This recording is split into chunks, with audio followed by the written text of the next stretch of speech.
మీరు మీ ఫాదర్ నుండి మీరు మంచం పట్టిండ్రు, మరి మా పిల్లలు ఎట్లా అటువంటి వాళ్ళు కాదు. మీరు ఎట్లా నిద్రపోయినరు, మీరు ఎట్లా తిన్నారు, మీరు ఎట్లా సంపాదించుకున్నారు వస్తుంది. ఈరోజు మీరు ఇతర తెలుసుకుంటారు. కవితమ్మకు అసలు కిరాయి ఇల్లే వచ్చినప్పుడు ఒక బతుకమ్మని పెట్టి తెలంగాణ జాగృతను పెట్టి కోట్లు సంపాదించింది. ఇతర దేశాలల్లో ఎన్ని కోట్ల ఇల్లు కొన్నది, ఎన్ని కోట్ల నెల కిరాయి కోట్ల మీద ఉన్నది ఆమెది.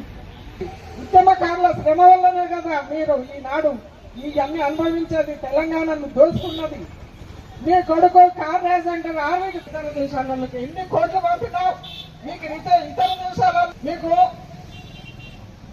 బిజినెస్లు ఉన్నాయి. మరి ఈ ఉద్యమకారుల సంగతి ఏంటంటున్నా, ఉద్యమకారి కాళ్ళు మొత్తా దండం పెడతా, నా పార్టీని టీఆర్ఎస్ ను నేను కాంగ్రెస్ లో కలుపుతా అని చెప్పి నువ్వు కలుపునే ముఖ్యమైన నమ్మించి పాపం అందుకు కాదు ఆ కొడుకులు పోగొట్టుకున్న తల్లుల బాధ ఏందో సోనియా గాంధీకి ఎక్క. ఆ బాధ ఏందో ఒక మహిళగా. లక్ష్మి, నేను తెలంగాణ మహిళా ఉద్యమకారుల వేదికల రాష్ట్ర ప్రధాన కార్యదర్శి. అయితే ఈరోజు ఈ ధర్నా తెలంగాణ వచ్చినాక 11 సంవత్సరాలు అవుతుంది, ఇంకా కూడా మహిళలకి ఇంకా చోటు లేదు.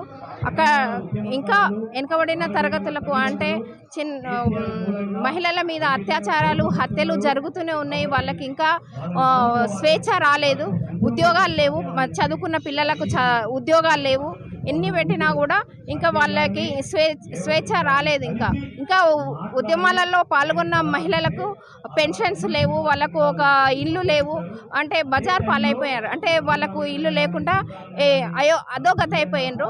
మహిళలకు ఈనాడు ఈ స్వేచ్ఛ రావాలంటే ఈ తెలంగాణ ఉద్యమంలో పాల్గొన్న మహిళలకు పెన్షన్స్ కానీ, ఇల్లు కానీ ఇవాళ హెల్త్ కార్డు ఇవాళ కంపల్సరీ. ఎందుకంటే ఈ తెలంగాణ ఉద్యమము తెలంగాణలో అన్ని విధాల పాల్గొన్న మహిళలు ఉన్నారు. అంటే కింది స్థాయి నుండి పై స్థాయి వరకు మహిళలు ఈ ఉద్యమానికి కొందరు ఉద్యోగాలు కూడా రాజీనామా చేసి పాల్గొన్నారు. వాళ్ళకు కూడా అభివృద్ధి పథకాలు అందాలనేసి నేను కోరుకుంటూ పార్క్ ధర్నా చౌక్లో తెలంగాణ ఉద్యమకారుల జాయింట్ యాక్షన్ కమిటీ ఆధ్వర్యంలో ఈ ఒక్కరోజు నిరాహార దీక్ష చేయడం జరుగుతుంది. ఈ దీక్షకు విచ్చేసిన వివిధ జిల్లాల నుంచి, అదేవిధంగా మన చైర్మన్ గారు సుల్తాన్ యాదగిరి గారు, బత్తుల సోమయ్య గారు, కృష్ణపరన్న గారు, మాధవి అక్క గారు, ధనలక్ష్మి అమ్మ ప్లస్ అందరికి కూడా మేము ధన్యవాదాలు తెలుపుతా ఉన్నాం. ఏదైతే తెలంగాణ ఉద్యమకారుల చేసి నిరంతర కార్యక్రమాలు తీసుకుంటుందో ఈ కార్యక్రమాలన్నింటినీ కూడా రాష్ట్ర నాయకులందరూ కూడా విజయవంతం చేస్తూ ఉన్నారు.